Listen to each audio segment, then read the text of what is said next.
Let us walk and celebrate life.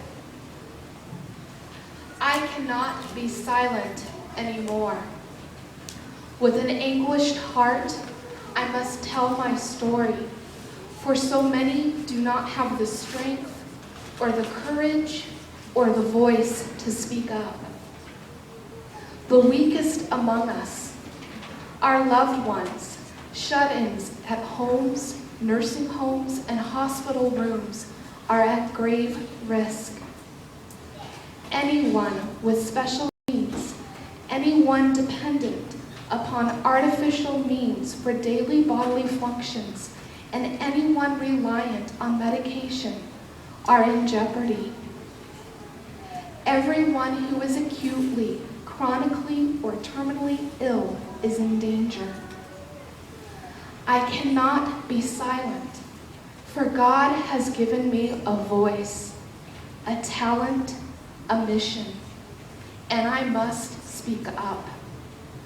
For failure to do so means my very life is in peril. My grandmother, cousins, aunts, uncles, parents, friends, brothers, and sisters' lives are at stake. There is not a person in this room who does not know at least one person in their life who is dealing with sickness, disability, or old age. Not a single one of us can afford to be silent anymore. We must speak up and grasp onto our lives and celebrate them. If we fail to do so, we will no longer be the state of equality.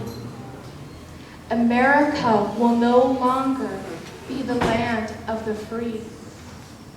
No matter what state or infirmity our lives are in, we must celebrate life.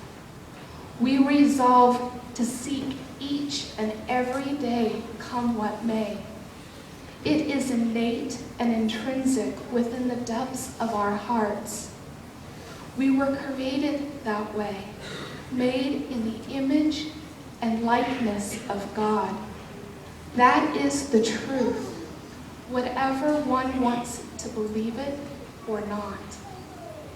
Our lives are a gift that cannot be given or traded away. No matter the pain or the suffering, a life is priceless beyond measure. When one looks deep into the eyes of one in distressing disguise, one sees the face of God. I myself face the daily reality of chronic illness. I have more autoimmune diseases than I can count on my hand. In the past 2 years, I have gone through 6 surgeries.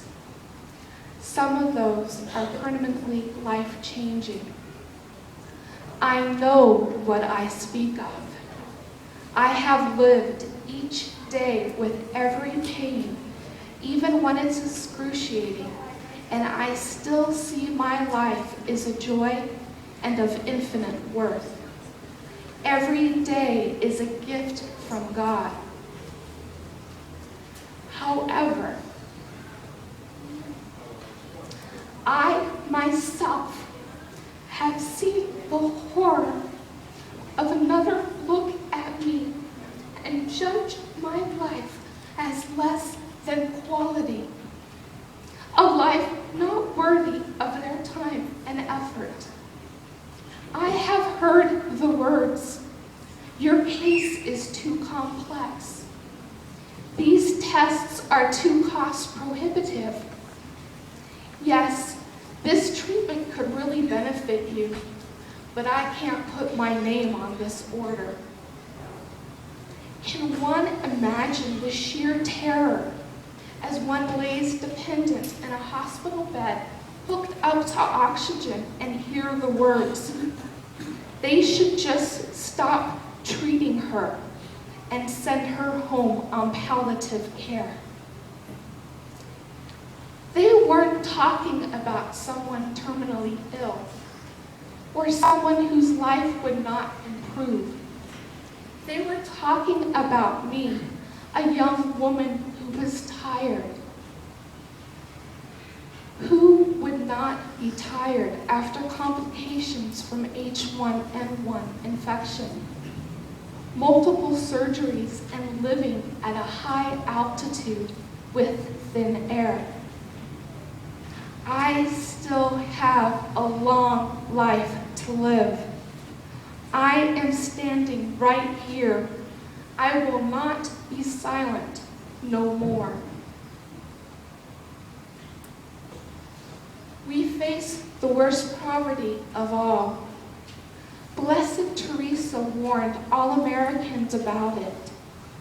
Her visit many years ago. My hero and spiritual friend, Blessed John Paul, cried out in anguish from his apartment window. He was trying to warn us all against it, just days before he went to his Father's house. Didn't anyone hear him among all that television coverage? We do not need to go to the streets of Calcutta to find it. We do not need to pray on our knees on a sidewalk before an abortion mill in a far-off city to fight it.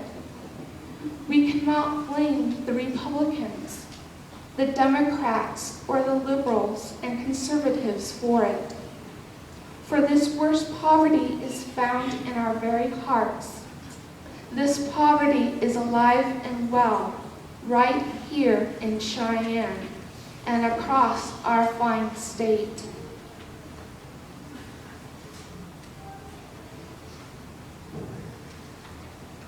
It takes a stranglehold on anyone who tries to care for those among us who are delicate and frail. Our poverty hides behind beautiful words of malicious compassion, whose truth and reality only hasten the patient's death. These federal HIPAA laws are a counterfeit right to privacy that do not protect the frail and the sick. They allow the perpetrators of the great lie to hasten the poor one's very death. That provider is sworn to protect life, and instead they do the most grievous of harm. We must be silent no more. We must speak for the least of us, from conception to natural death. Because if we do not, no one from conception to natural death is safe. I want to celebrate my life. I walk today to do just that. I walk for everyone who has suffered from lack of water or food or care because their life was judged to be less than a subjective idea of quality of life. Will you walk with me and celebrate life too?